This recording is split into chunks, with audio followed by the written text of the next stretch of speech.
two young guys break into their neighbor's house. But strangely, they're not there to steal anything. Instead, they start installing surveillance cameras in every corner of the house. From now on, every word, every move the neighbor makes will be captured on camera. No privacy whatsoever. Then they tamper with the bottom of the back door, the ceiling light, and even the window glass of the master bedroom. And the reason behind all this? Pretty bizarre. The two want to use their neighbor as the unsuspecting star of a series of staged paranormal events. They'd film his reactions, post the videos on social media, and rake in views. For their experiment, they specifically picked a reclusive elderly man living alone, convinced his reactions to these spooky incidents would make their videos go viral overnight. To pull it off, they used the most advanced gear on the market, crystal clear footage day and night, real-time wireless streaming, even anti-interference features, all to guarantee a full month of stable operation. Soon enough, the old man's image popped up on their screen. Seeing this, Jake couldn't help but smirk. The two were already daydreaming about becoming internet sensations. The next day, they got more intel from a friend. The neighbor was a total loner, never socialized with anyone.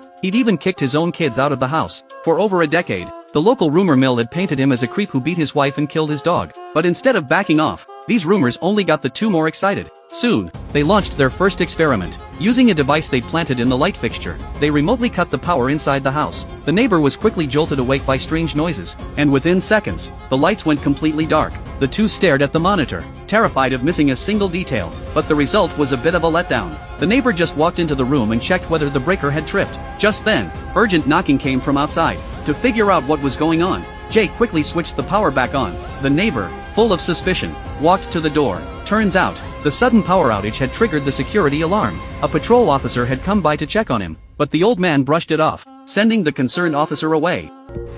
And the only disturbance I've had tonight is you.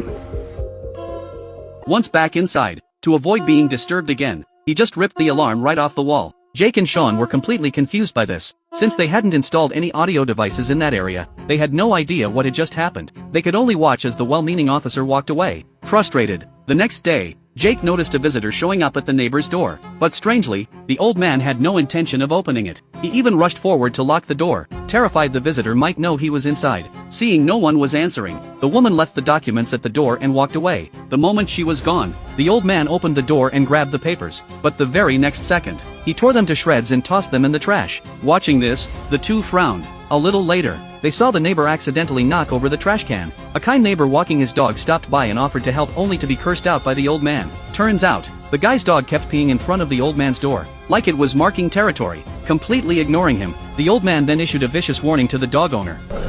Maybe I should teach him a lesson. Keep that son of a bitch on a leash, okay? Because the next time, if it happens again, I'm gonna cut him in 4 pieces and send him home in his can. Let's go, boy. Let's go, boy. After watching for a few days, the two became more and more fascinated by the neighbor's bizarre behavior and even more confident about what was coming next. Good evening, ladies and gentlemen. This is part 2 of a segment that I like to call Knock Knock. You ready?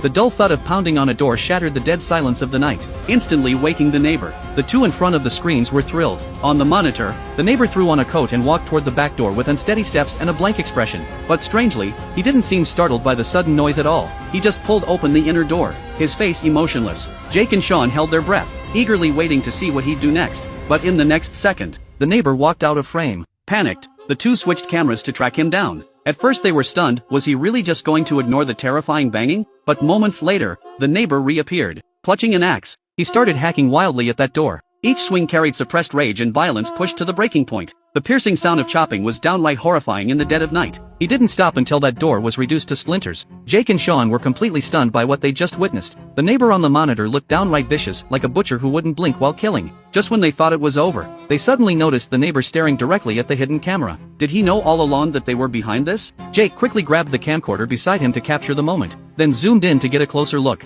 Turned out the neighbor was just staring at the wall across the room. They'd been so on edge they'd imagined being caught. But the moment they relaxed, the neighbor disappeared from the monitor again, axe still in hand. The two frantically searched for him on every camera, but he was nowhere to be found. Where is he? Ethan? You swear he didn't see us? Maybe he'll leave.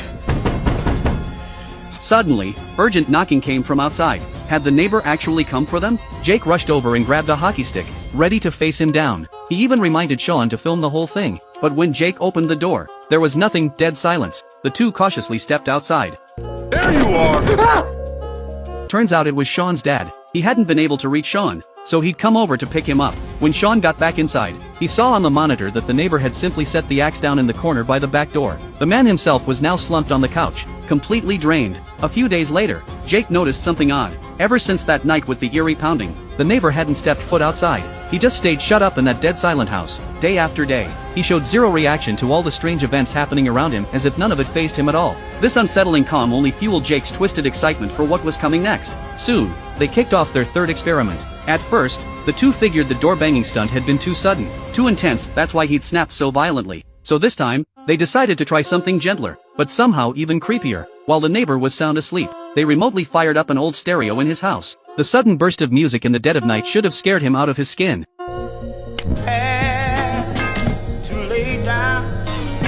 Sure enough, the music jolted him awake. The two glued their eyes to the screen, dying to see him panic. But once again, he surprised them. He just glanced into that room, then turned and walked back to the living room. Not a flicker of emotion. That's interesting. At least he didn't hit it with an axe.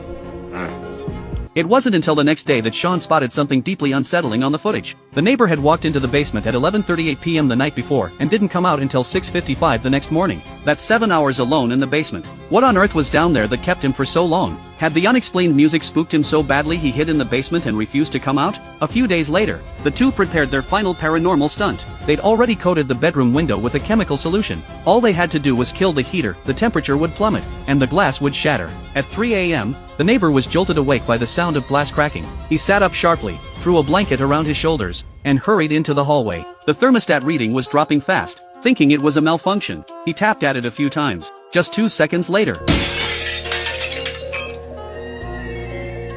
he heard another sound and rushed back to the bedroom. The window was shattered to pieces on the floor. But once again, he showed no fear, no panic. His behavior, though, was getting stranger. He took off his coat, walked straight to the mirror, and started slowly combing his hair. Then he sat down at the edge of the bed, breathing heavily. He stayed like that from just after 3 a.m. until 5:14, then walked toward the basement. But Jake and Sean had noticed when installing the cameras that basement door was always locked. They had no idea what he was doing down there. Over the following days, the neighbor's condition kept deteriorating. Even during the day, he was constantly going in and out of the basement. At night, he'd just sit in his chair, drinking non-stop. By now, the two were convinced he really was the twisted butcher the rumors made him out to be. There had to be someone locked up in that basement. Their experiments must have amplified his fear, which is why he kept hiding down there. They quickly hatched a plan. First, they'd install an audio device near his front door. Then that night, they'd call in a tip to the police, getting officers to search the basement. That way, they'd finally know what was hidden down there. The two split up.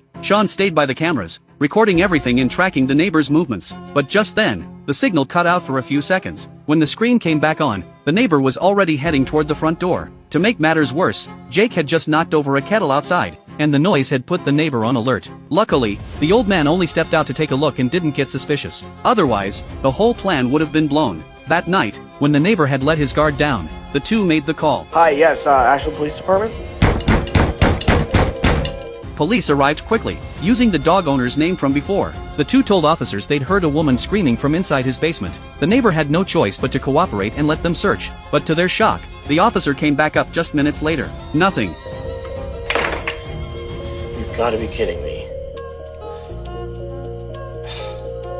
You didn't find anything? He wasn't looking hard enough.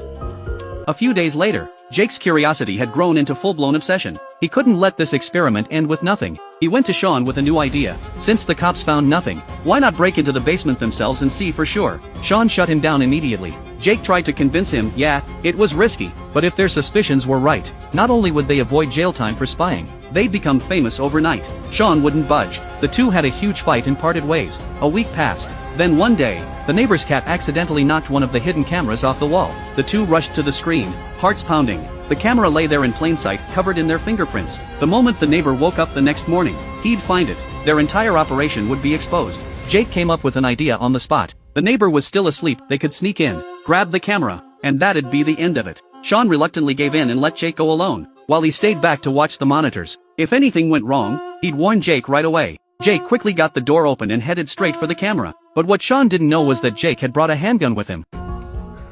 Oh God.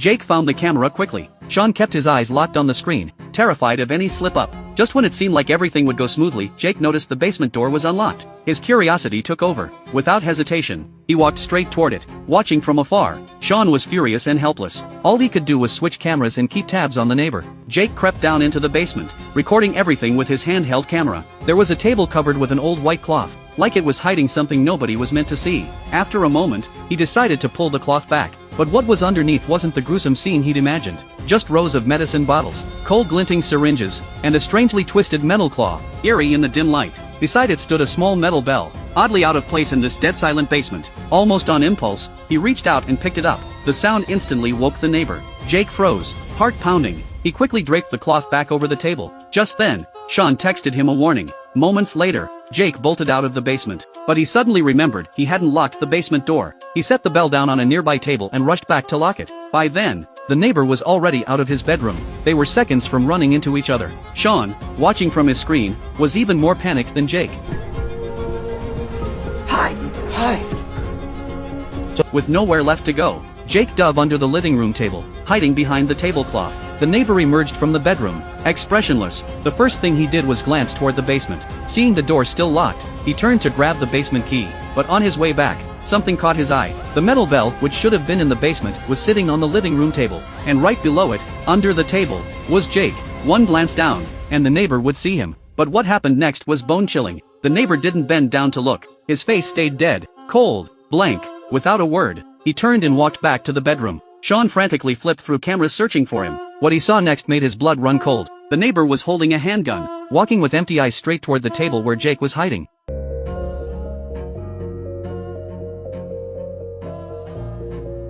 A deadly confrontation seemed inevitable. Jake gripped his own gun tightly, ready for whatever came next. After a long silence, the neighbor seemed to make some chilling decision. But what happened next was the last thing anyone expected.